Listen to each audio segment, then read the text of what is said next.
Welcome to the Devin Nunes Podcast, breaking through the political noise, separating fact from fiction. From the San Joaquin Valley, the breadbasket of the solar system. Here is your host, Devin Nunes.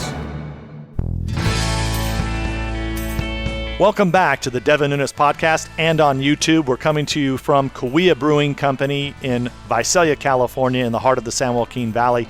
And this is this special edition episode that we tried to get to 3 months ago, where we tried to take your questions, but coronavirus hit. But this is so we had, last time we talked about, a few days ago, California issues, talked about the election issues and took questions. But now we're going to go into the Russiagate hoax. And we had questions from all over the country on the Russia hoax. And so a lot of you, I'm going to thank you all for calling in with the questions. What we did is we kind of picked questions that a lot of you had asked, and we summed them up into one clip. But Jairus and Jimmy, thank you. Thanks again for doing this special edition. Yeah. And we're going to get right into it because we're going to have fake news, which I know is a good, important topic to a lot of people out there. So let's get right to our first question from Paula on holding the fake news accountable.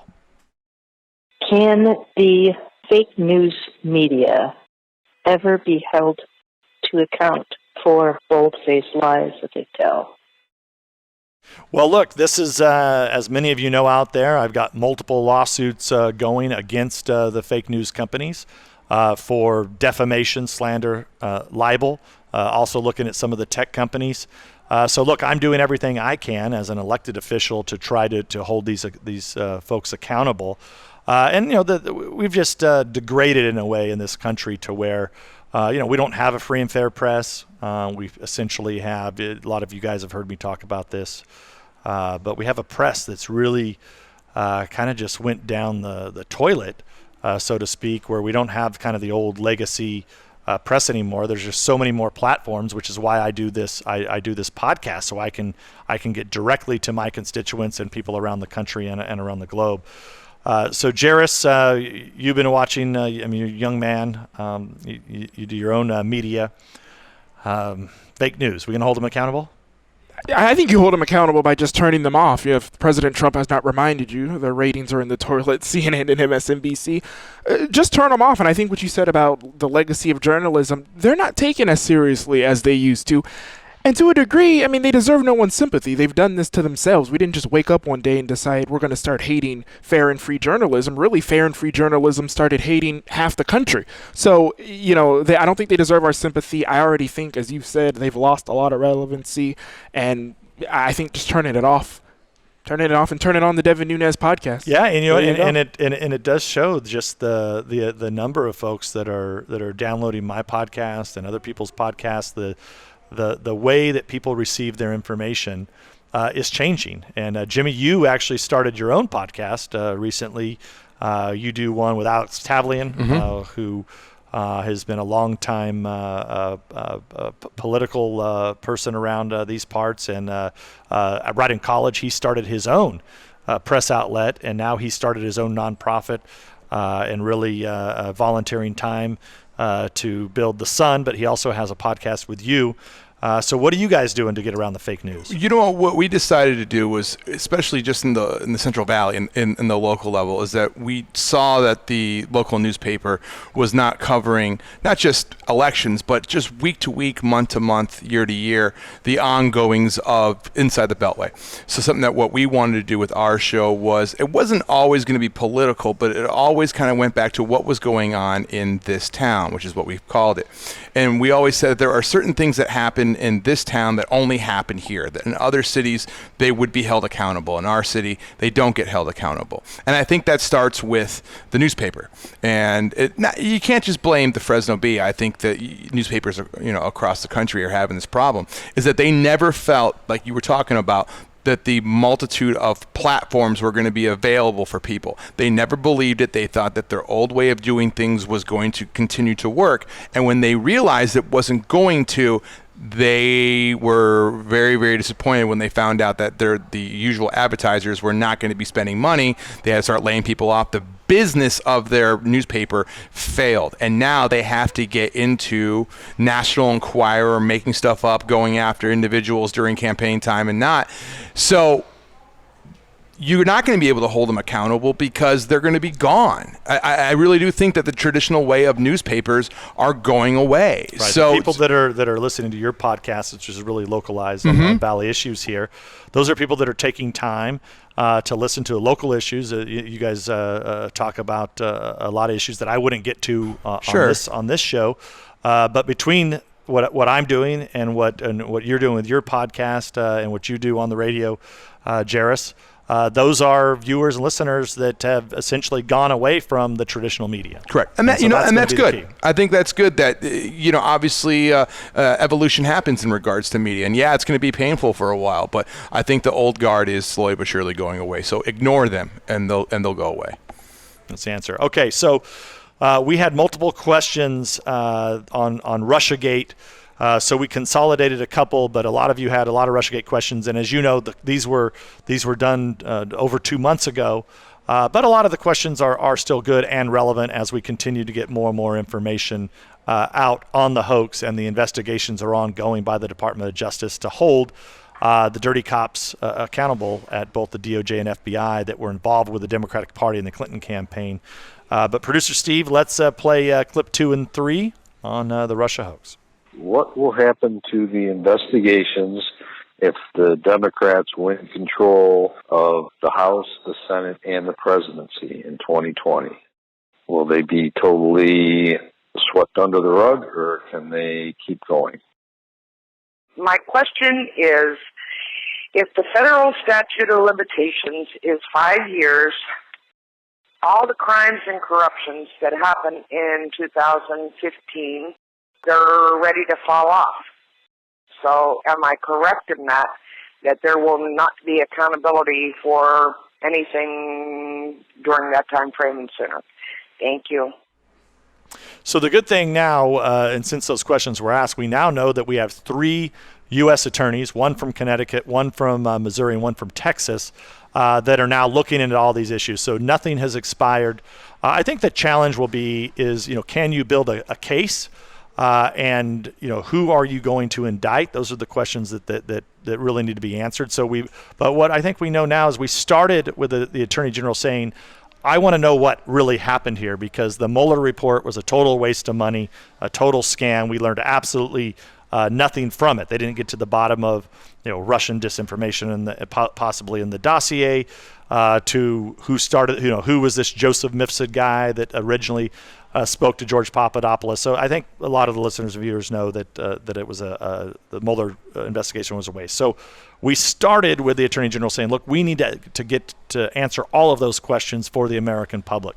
That now has expanded into 3 U.S. attorneys that are looking at this. We, the House Republicans on the Intelligence Committee, have made criminal referrals. We continue to make more criminal referrals. But Jimmy, I'll go to you. You watch this from afar from here in the Valley. But what do you expect to see? What would you like to see come of these investigations? I know we talked about this in the last episode, and I'll bring it back. I am a pessimistic person, and nothing will happen. Nothing. And because this is what's going to happen, I think they're going to go into it. They're going to have some evidence. They're going to have all sorts of misinformation, and it's going to be time to bring it up. And all of a sudden, there's going to be some sort of reason why they cannot bring it to an indictment. There's going to be some way that they say, sorry, we just can't bring it up because they're on another case that needs to be brought up. It's going to be something, and I don't expect anything in regards to indictments on these folks. Sorry, once again, I'm being pessimistic and being Mr. Nasty on this one, but I'm expecting nothing. Look, we're asking people to come up and call in and ask questions, and I want you to give your honest assessment opinion. Yep. Jairus? I have to join Jim in the pessimism, unfortunately. Listen. Now, I do have some good news. There is some good news. I can guarantee you that there will be no results if Donald Trump is not reelected president of the United States. I can tell you this right now, because that inadvertently keeps William Barr in his position Joe Biden, who I don't even think could point out Russia on a map, let's be honest, he's not keeping anything from the Trump administration in there. So while I'm pessimistic like you, I think there might be zero. It's going to be absolutely zero if he's not reelected and if William Barr is no longer Attorney General. Well, look, I think you're like a lot of Americans around the world. I continue to have confidence because I think there's tremendous evidence there. I think a lot of people want to see political players held accountable, and that's more complicated because they're not the ones who perpetrated the fraud on the United States. I mean, they weren't the ones who doctored emails, who clearly were involved in a conspiracy with the Clinton campaign. But I continue to believe that the people that were all involved in this will at least be, at a minimum, be held accountable. Some will be indicted. I really do believe that, and I think if there's not, I think there'll be a tremendous distrust moving forward in the Department of Justice and the FBI. So I hope you guys are both wrong. We get a lot of questions on my counterpart, the chairman I was the chairman of the Intelligence Committee. The Democrats just got rid of that committee completely and created the Impeachment Committee. So we get a lot of questions about the chairman of the Impeachment Committee. So let's play a couple of those clips here, Steve. I have a two-part question about Adam Schiff. Number one, do you think he believes the things that he says, or is he instead a purely political operative who knows how disingenuous he is? And number two, do you ever exchange niceties with him? You know, how is the weather? How was your drive? How's your pet goldfish, etc.? Thank you, and I enjoy your show. My question to you is, and I don't mean this facetiously or rhetorically, but how does Adam Schiff and others like him get away with the lies? Do they not know they're lying? Have they so convinced themselves that it's not a lie? You deal with this on a daily basis. I'm just kind of curious, or is it just purely bald-faced lie? How does this operate? You might know the expression in Portuguese, cara dura, hard face. I think that's probably what they're doing, but I'm not sure. I'd love your insights. First time we've had Portuguese spoken on the Very show. nice. That was a plus. So, Jairus, I mean, you I'm sure you get this question a lot. Well, no, I want to just piggyback off what they're saying. When you're next to these people, and God bless you for doing it, do they actually believe this, or is it just purely political? Do they actually truly believe that there's something to get to the bottom of, or is this just what their base wants, and this is what they think is going to satisfy the fringes of their party, so they go out and do it? You know, the way I look at this, and a lot of people saw the impeachment hearings, and so, you know, how do I converse with them? I only converse with them when it's on the record or through lawyers. There's no sense in having small talk with them at all, because they're often just leaking and spinning and building narratives up for the American people and for the media that they control. But to your question, Jairus, is, you know, do they really believe it? I think some of them, it falls into that old line of, you tell, you know, the old socialist communist line and Marxist move. If you tell a lie long enough, eventually it becomes the truth. And I think, you know, and you get that a lot, you know, like the haters, and we'll have more haters on this show that call in.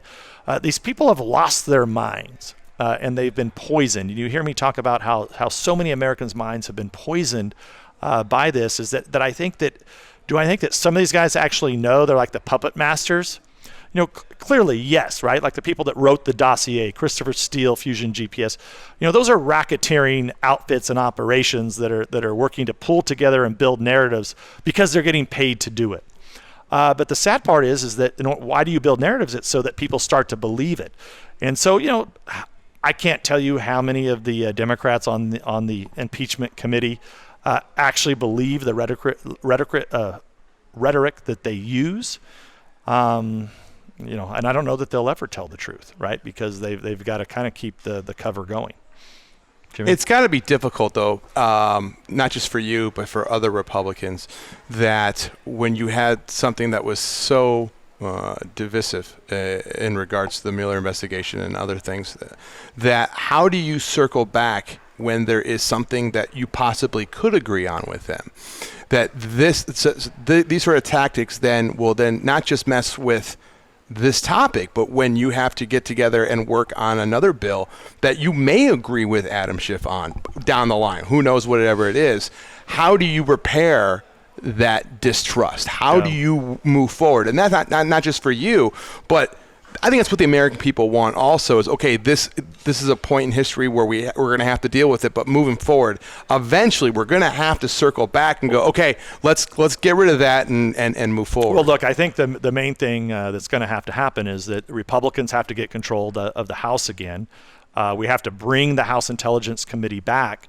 And then we're going to have to go through a which historically was a very bipartisan committee. Most people didn't, even know it existed because we were working with American heroes. We were working with people that are out there around the globe trying to figure out how are the Chinese getting the type of equipment that looks just like ours.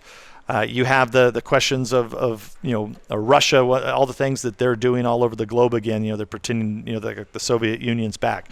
You have Al Qaeda, you have the terrorism, all of those issues that really now for the last 2 years have gone completely by the wayside. So there's going to have to be a new structure put in place if hopefully the Republicans take control.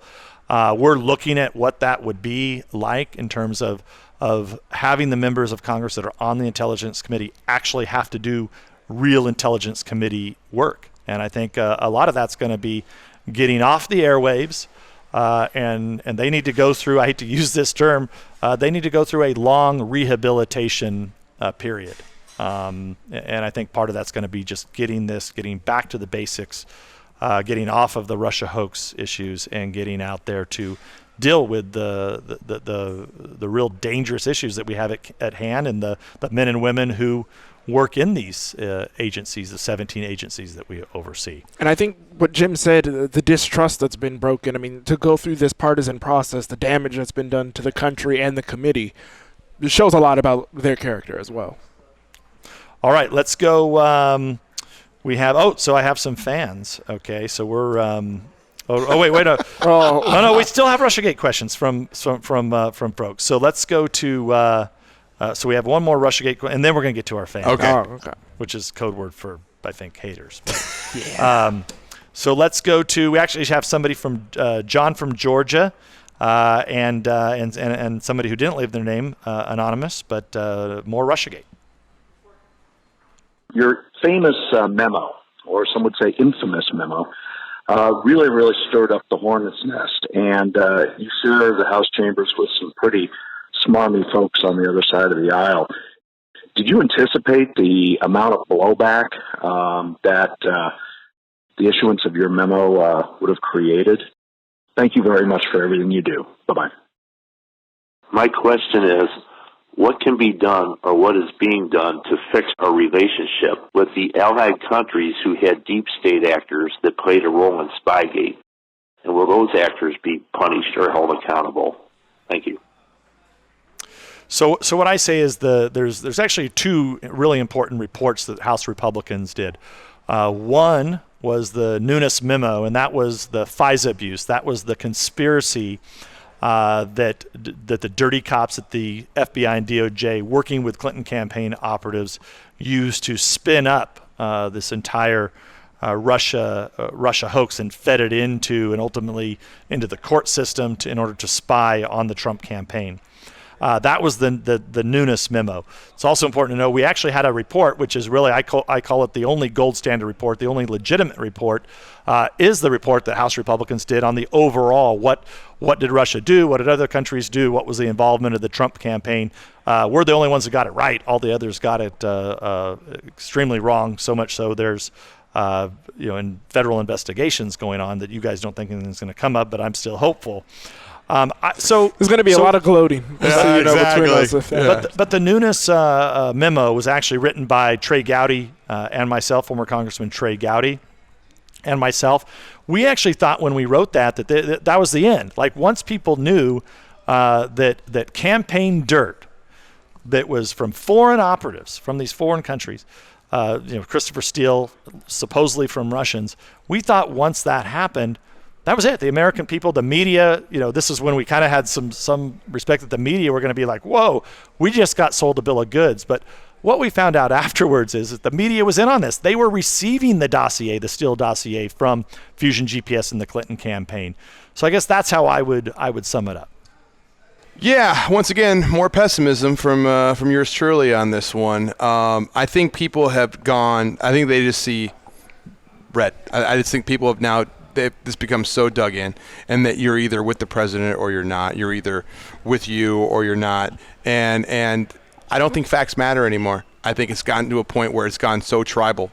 I think we're seeing the worst case of tribalism. But we still have those people in the middle. I know you're pessimistic, but we still have the people in the middle. I want to believe that. I do. And I think that there are folks out there that are just going to work every day and just want the best for their kids and best for their neighborhoods. And I'm sure they're out there.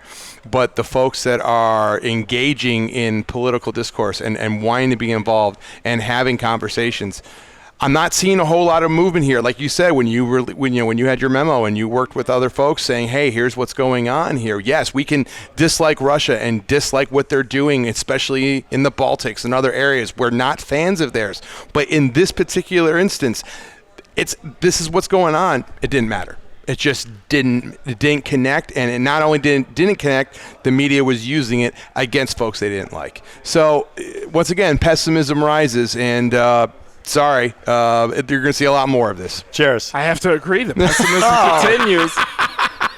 Well, no, but you hit the nail on the head. The facts don't matter. And we all know the facts not mattering to the general population obviously benefits one side. Right. But I could only imagine how you must have been like the smart kids in class. You and Trey Gowdy, you put together all the work for the book report. You did all the study and the research. And then the teacher just didn't really even care about it and barely gave us an F. And pretty much, yeah. Trey wasn't reminding the teacher that the teacher didn't give you guys homework yet? Well, it is kind of amazing. Sounds a little bit trash. Rod Rosenstein, who now has had a kind of an epiphany here in the last week or so, that he kind of admits now that had he known at the time, would he have pointed at Mueller, and would he have clearly the issues with the FISA gate. But I think more questions have to be asked. The Senate's got to bring in Rosenstein and others for depositions, much longer than just kind of the Senate show trials. And ultimately, I believe the truth will prevail despite the two of you. But I want to thank all the folks that asked the Russiahoax questions. We're gonna do this again, but longly awaited. We also are going to play the haters. Yes. Oh, now we get to have some real fun. More people who like us. I love this. Fans. So clip 8. Moo, my. Oh wait, maybe I should be mooing in Russian. Mooski, comrade. Mooski. Moo.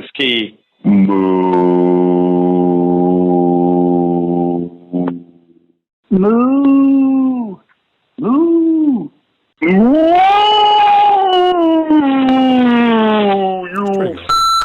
It's more of a whale.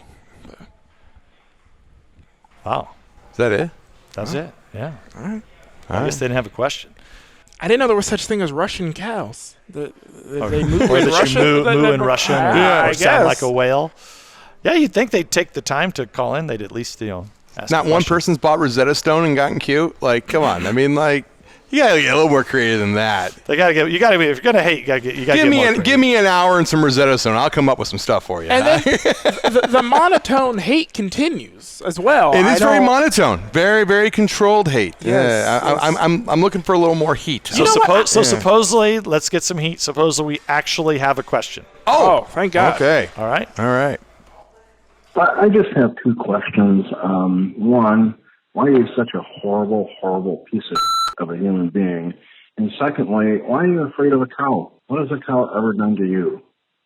Seriously, it's a fucking fake cow. Grow up, get a pair of balls, stop being a piece of and move along with your life. Everyone hates you. Goodbye. Can you guys? So everybody, do you guys? I know you guys are super pessimists. Do you guys hate me? Yeah, like you this take guy? this one first, Jim, and then you take that one. My first. guy's probably going to say yes. Can you be? Why do you have to be a horrible POS? Can't you? Because what's a good POS? Yeah, right. That's what I'm saying. Like, can you be like, well, he's a POS, but he's a great POS. You know, he shows up on time. Yeah, a horrible POS. That's a bit much. Yeah, that's crossing the line. You know, but I am disappointed though, right? We get all this hate, right? So if you get so much hate out there, it's like, what, you have the number, we're gonna play it. Ask a question, right? Ask something that we could answer. But this is like if Twitter could speak. This is very much. I will agree. If Twitter could speak, that's what these voicemails are. And the nice thing about Twitter is that when you actually see folks in person, yes, their tone changes quickly. And I can't imagine what you go through, but when someone comes up to me in public and they say, well, I saw you on local television and you talked about this and you were wrong. And I said, no, I got 10 minutes for you. Let's do this. Well, no. I'm just saying that you're wrong. Like, I don't really want to have a debate with you. I just want to call you names and walk away. That's what this is. I think that's actually good that you run into them, because most people, they run in their same circles. You know, they go to their little quaint left-wing coffee shops. I'm a man of the people. I get around. Oh, well, and look, really, what this is about is Twitter has allowed all these bots to be formed. And if you're a Republican, they allow hate speech, they allow defamation, and then they claim that those are parody accounts. But this is the real challenge that we're going to have in this election. Is, we talked about whether or not people are paying attention. Well, do people really have a chance when I'm being defamed left and right on these platforms? It's unknown what people actually can receive. Donald Trump, the president, was recently attacked, and his statements were monitored, and there was content being developed by Twitter, and that's really a question I think ultimately for the courts are going to have to decide, and it's going to take Congress really, I think, at some point stepping in also and saying enough is enough. And that's I think what these haters are all upset about, is that I'm not just going to sit and take it. I'm going to take them to court, and we're going to hold them accountable. That defamation is illegal in this country. But maybe be nicer to the Russian cows. Like, let's try be a little, not to the regular cows, just the Russian cows. Be nice to the Russian cows. I didn't know there was a Russian cow. I didn't know either, but you learned something new every day. We'll call Vladimir next time. Absolutely. We'll call Vladimir, see what he maybe he has some Russian cows for us. That all right. moo in I just want to hear it moo in Russian. I just want to see the difference. When RT follows me on Twitter after this post, I'll know somebody was watching. RT, Russia Today, which by the way, just you can't make this up. I've never appeared on Russia Today, but guess who has? Adam Schiff. Bingo. And others, and other Democrats. Sure. Yep. Complaining about FISA abuse, by the way. True story. We had on Russia State Television. On Russia State Television, wow. RT. Not defending Russian cows. Yeah, can't make that one up. Yeah. But there is video of it. So, all right. So, my staff actually liked this clip. So, my staff wanted me to, Team Nunes wanted me to play this clip, and this is the last clip of our special. I'm not sure, because I don't even know what this is, but for some reason they wanted us to hear this evaluate it. Steve? I heard this is the voicemail for Devin Nunes podcast. I hope this is not the wrong phone number, and some schmo is getting all these calls. But I just wanted to say to the poor staffer who is listening to all these voicemails and having to work for Devin Nunes, you are working for a complete and total douchebag, and I really hope for you that you will find another and more the job that will make you a little happier and doing something more helpful to the world instead of working for this complete and total douchebag. Thanks. Bye. Well, I don't know. You guys are here on the show. You're part of Team Nunes. What do you guys think? At least you're a complete and total one. At least you're not half. And he kind of said my name right. He almost got my name right. I mean, you're not a horrible one. You're a complete one. At least you fulfilled your obligations to become a DB, which is, not a lot of people can do that. And he encouraged you. He encouraged you to find something else. To do. The staffer, the staff. Uplifting. Yeah. Sure. So we close this on an uplifting note. Absolutely. Always try to look at the bright side of things. He was kind of giving. Well, you guys need to take that your own advice here, but clearly he's given advice to staff. So it wasn't a question; it was advice to my staff. But he probably is now surprised. He got this is all over the country now on iTunes and on YouTube. You were heard. So even the haters, you have a chance to be on the Devin Nunes podcast simulcast on YouTube. And congratulations on being complete. Any final closing thoughts? We're going to probably do this in a couple more months. Take some questions. Keep those. Keep those questions coming. And I love the Twitter hate. Like the Twitter hate is amazing. I the first couple times was a little rough for me to see death threats, but like after a while you embrace it. And my staff sees them all the time. Oh my gosh, you give me the heads up on that when we did that one episode. The first couple, let's say 10 or 20, were a little tough to read, but after about 20 or 30, you kind of go, that was creative. Good for you. That's solid work. No, I love this because every now and then you'll go on your Twitter account or President Trump's Twitter account, and just to read the threads, you'll be laughing out loud sometimes. Now to actually hear it, it's a whole new world. I love it. Correct their grammar. Oh my gosh. That's correct. Correcting grammar on Twitter threads will send them into a new stratosphere of angry. Yes. It's amazing. Yeah. Well, I guess there's only really one there on Twitter. I figured that out. And look, that really is. I mean, that's why I'm moving over to Parler, and I really have warned people about using Google and Facebook. Now, look, we have to do it. We have to be on YouTube. I have really no other place that I can be to get video out like this to my constituents. I just hope that I'm not being shadow banned or regulated. It's coming. It's coming. I know someone on the Intelligence Committee. I'll reach out and see if you're being followed or anything like that. If the Intelligence Committee actually exists, I'm not sure it does. Yeah. Not sure it does. Well, guys, thank you so much, and I want to thank all of you for your questions. And we'll do this again in a couple months, and we'll have Jerison and Jimmy back. Thanks, guys. Anytime. It's Devin Nunes. We'll catch you next week. Thanks for listening to the Devin Nunes Podcast. We invite you to subscribe so you don't miss a single episode. And remember, you can download this podcast on iTunes or at devinnunes.com.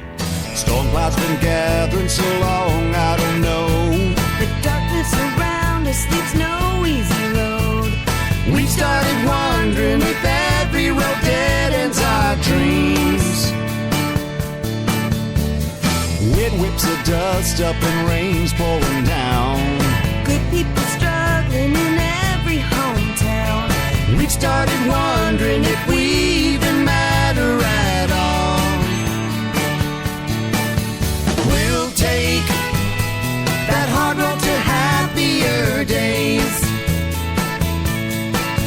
'cause we kept our American faith.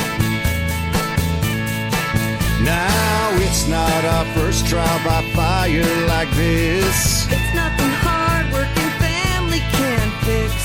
We've got the power to save it all here in our hands. We'll take that hard road to happier days, 'cause we kept our American faith. As we, the people, free and strong, fight through the dark night toward the dawn. Freedom marches on.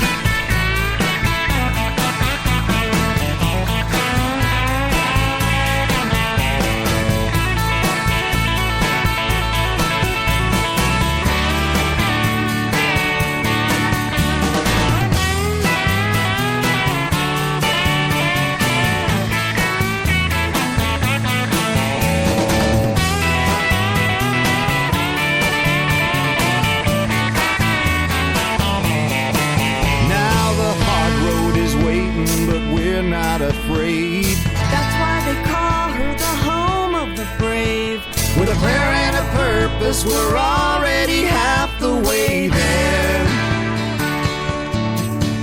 We'll take that hard road to happier days,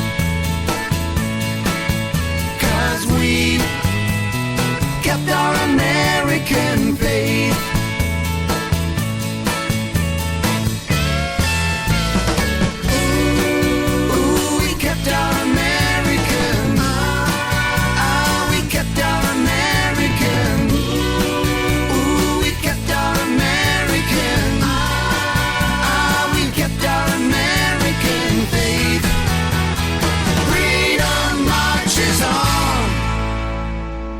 Paid for by Devin Nunes Campaign Committee.